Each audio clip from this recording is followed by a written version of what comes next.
La connaissance n'est ni bonne ni mauvaise, elle est, tout simplement. C'est la manière dont nous utilisons cette connaissance qui la rend négative ou positive.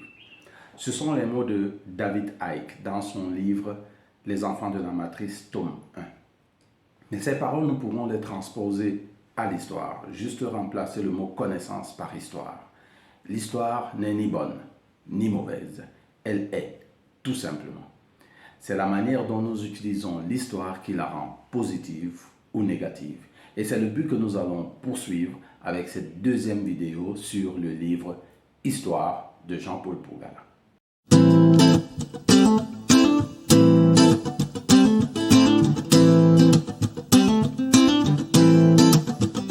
Bonjour, je suis Didier Maillet de Be Different. Nous allons continuer aujourd'hui avec le deuxième opus du magnifique livre de Jean-Paul Pourgala pour la troisième, le livre d'histoire. Mais pour les nouveaux, vous êtes le bienvenu. Alors faites comme il se doit. Abonnez-vous à la chaîne, activez la cloche de notification pour ne pas rater nos prochaines vidéos. Bien sûr, faites le j'aime. Et n'oubliez pas de partager et de faire des commentaires. Merci beaucoup pour toutes les personnes qui ont fait des commentaires dans la précédente vidéo. Et si vous n'avez pas regardé la précédente vidéo, eh bien, cliquez sur le lien en description. Là, voici la vidéo et allez la regarder et venez suivre cette vidéo ensuite parce que c'est une série.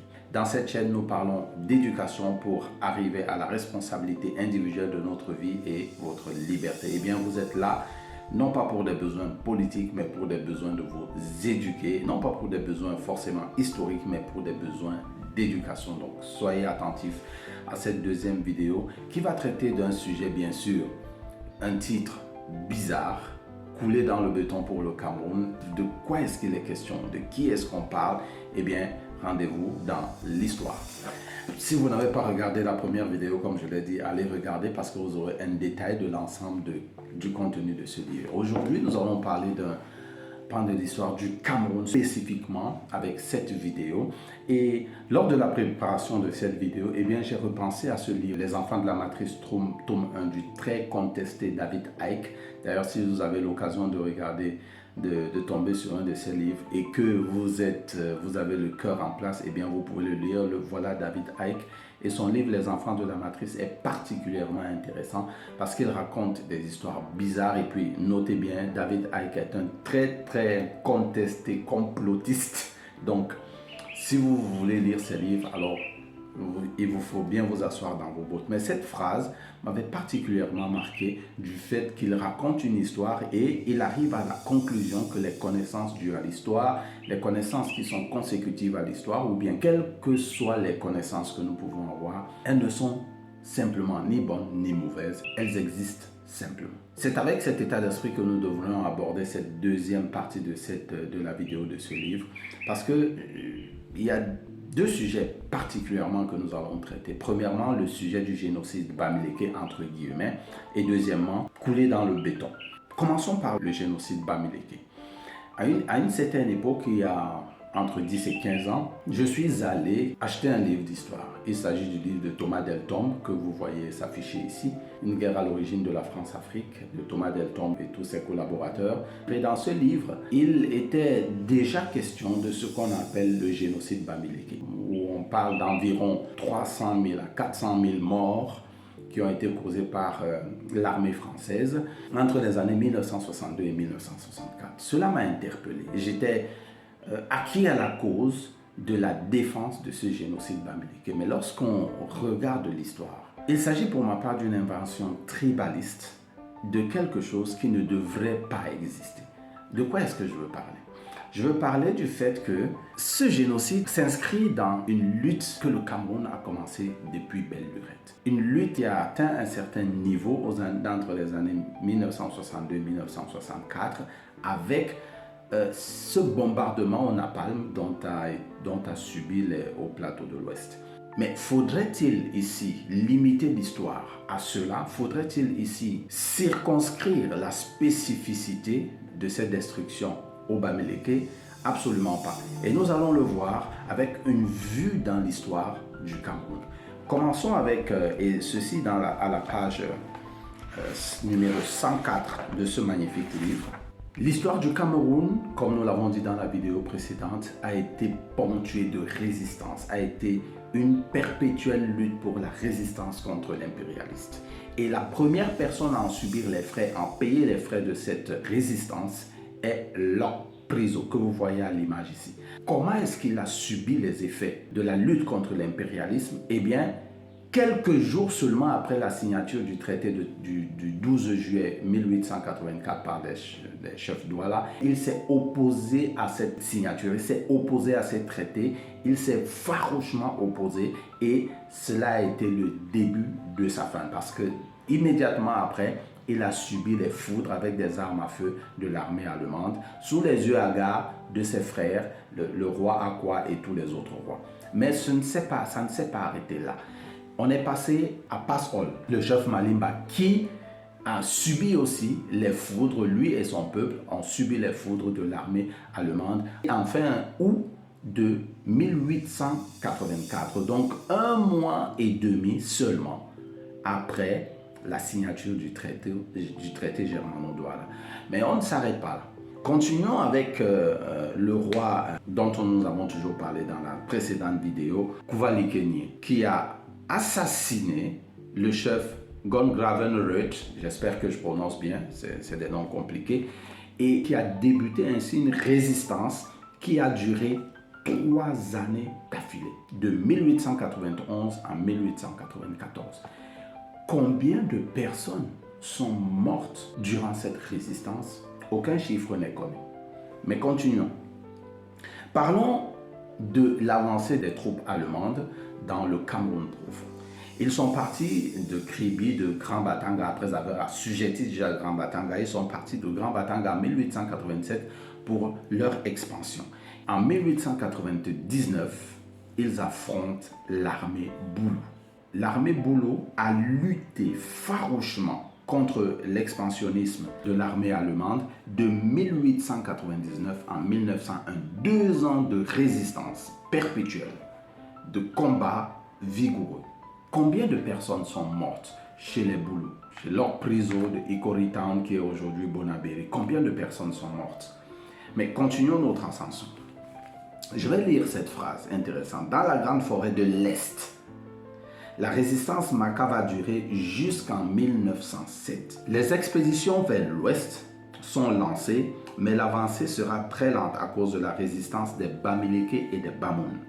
En 1893, les Allemands atteignent le pays Tikar. En 1899, les troupes de Tibati sont vaincues par les Allemands. Alors, voyez-vous, c'était une attaque lancée vers pratiquement tous les peuples camerounais.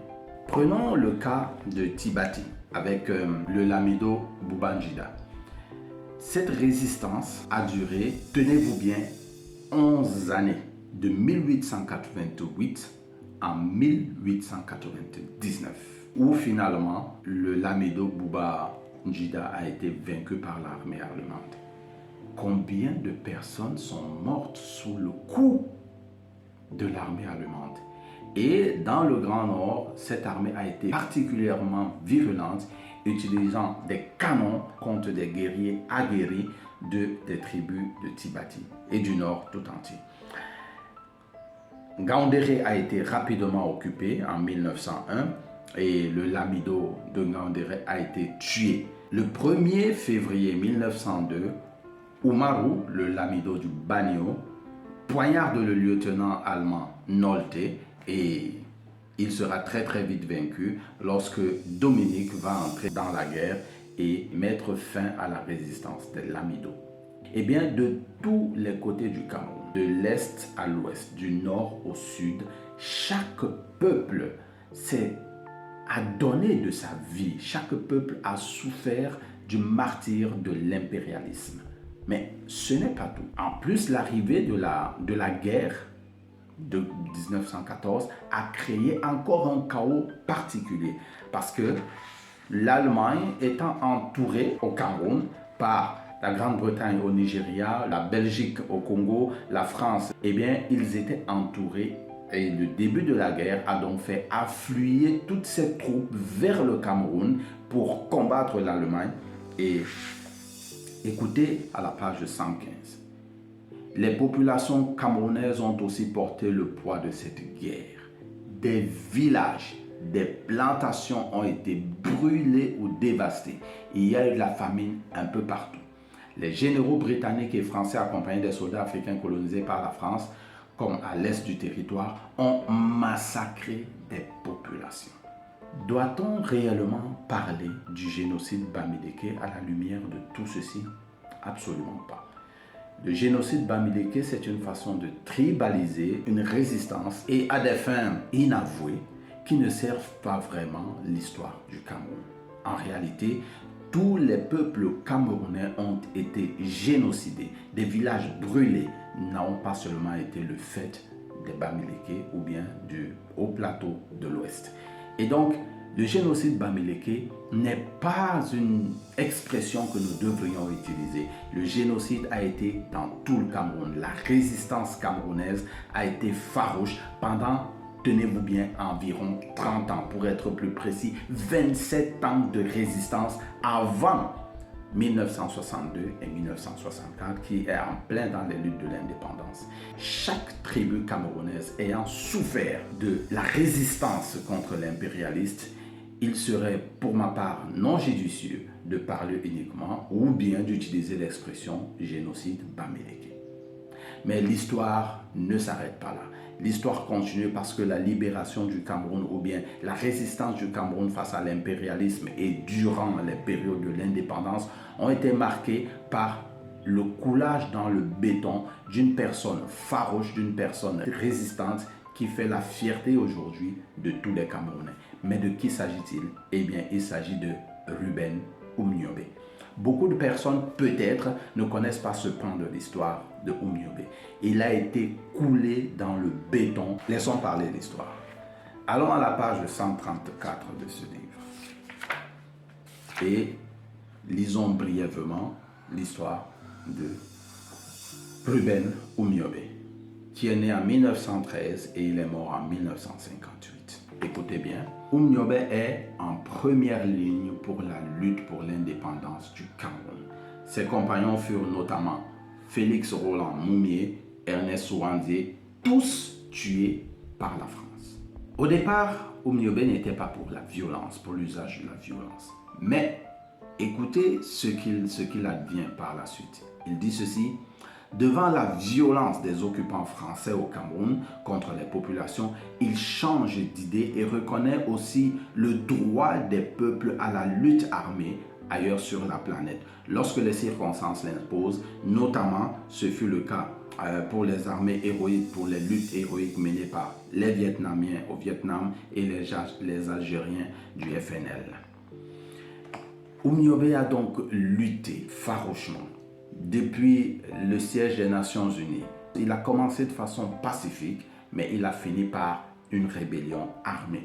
Il s'est donné corps et âme. Mais que s'est-il passé? Est-ce que c'est vrai? Le titre de cette vidéo, page 134 de ce magnifique livre. Ruben Oumniobé fut abattu par l'armée française le 13 septembre 1958 dans la forêt où il se cachait, après que les troupes coloniales françaises l'eurent localisé grâce à des indiscrétions de quelques amis de combat de Oum qui étaient passés de l'autre côté. Après l'avoir tué, les militaires traînèrent son cadavre dans la boue jusqu'au village Lyon. Cela le défigura et fit que sa peau, sa tête et ses visages étaient déchirés. Les autorités coloniales françaises le firent couler dans un bloc massif de béton afin de le faire disparaître à jamais. Mais l'histoire est têtue, l'histoire est farouche. Comme nous le disions tout à l'heure, l'histoire n'est ni bonne, n'est ni mauvaise, elle est tout simplement. L'histoire ne pouvait pas effacer Oumniobé de la surface, bien que l'ayant coulé dans le béton, le résultat est le même aujourd'hui. Oui, ce vaillant guerrier a été coulé dans le béton pour faire disparaître son histoire. Mais cela n'arriva pas. Bien que, même sous le régime Ahidjo, écoutez bien, sous Amadou Ahidjo, il était strictement interdit de prononcer le nom de Oumniobé. Mais cela n'empêche pas l'histoire de continuer, cela n'empêche pas l'histoire de perdurer. Ces deux sacrifices, le sacrifice de tous les peuples camerounais et le sacrifice de cet indépendantiste, ce vigoureux, vaillant guerrier, nous indiquent clairement qu'il est extrêmement important de regarder toujours dans le rétroviseur de l'histoire. Que pouvons-nous dire en conclusion de cette deuxième vidéo? Premièrement, faites le maximum pour acquérir cet ouvrage de Jean-Paul Pougala. Je le trouve extrêmement efficace, extrêmement clair, extrêmement précis, facile à lire et facile à comprendre pour les enfants de tous âges, spécialement pour les enfants de 3e. Une autre chose, dans son livre Les enfants de la matrice, David Icke nous dit ceci, je lis: « Contrôler l'histoire est extrêmement important. Parce que si vous manipulez la manière que les gens ont de voir le passé, vous influencerez massivement leur vision du présent. » Beaucoup de personnes essayent de manipuler l'histoire, de faire dire, de créer un génocide bamileke ou bien de cacher des pans de l'histoire d'un peuple pour les besoins de manipulation. Dans cette chaîne, nous prenons le devoir de vous éduquer sur des sujets qui peuvent vous aider à prendre la responsabilité de votre vie et de vous libérer de quelque carcan que ce soit. C'est la mission que nous nous sommes lancés. D'ailleurs, dans la prochaine vidéo, nous vous démontrerons comment notre vocabulaire a été spécifiquement restreint pour que nous puissions facilement subir les foudres des manipulations historiques telles que celles que nous venons de voir et telles que celles dont vous êtes au courant. Et donc, ne ratez pas la prochaine vidéo, comment votre vocabulaire est un piège dans lequel vous êtes tombé. J'espère que vous avez apprécié cette vidéo. N'hésitez pas à laisser un pouce bleu, à partager cette vidéo et à laisser des commentaires. Soyez différents. Rendez-vous à la prochaine vidéo.